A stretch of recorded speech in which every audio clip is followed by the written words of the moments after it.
If you're the sort of person who feels the need to have a debate or an argument about things or throw your opinions out there constantly, people will find you obnoxious and dislikable and probably just avoid you. Embedded heavily within the culture is this idea of keeping harmony and avoiding conflict at all costs. And it's a lot easier to do that when people aren't at each other's throats, throwing around opinions. Sometimes it can be frustrating when people are just unwilling to speak their minds or give you a clear yes or no answer.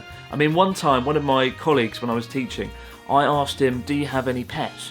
And he said to me, "Maybe my cat is dead." I was like, "Maybe your cat is dead? What does that mean? It's not Schrodinger's cat, is it?" It turned out the cat was definitely dead, but he was just the sort of person that always liked to use the word maybe and just not express certainty. But if there's one reason I've never seen a fight anywhere in Japan in the last 5 years, it's probably this reason: that people are a lot more careful about expressing their opinions and holding back what they really think.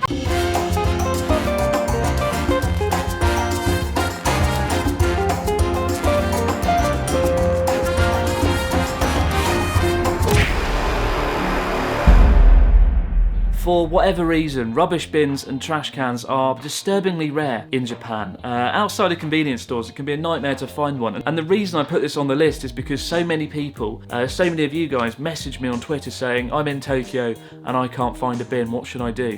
I've wandered through Tokyo for up to 20 minutes sometimes just in search of a bin and can't find one. The streets though, despite that, are shockingly clean here because people, if they can't find a bin, they just take the rubbish home with them.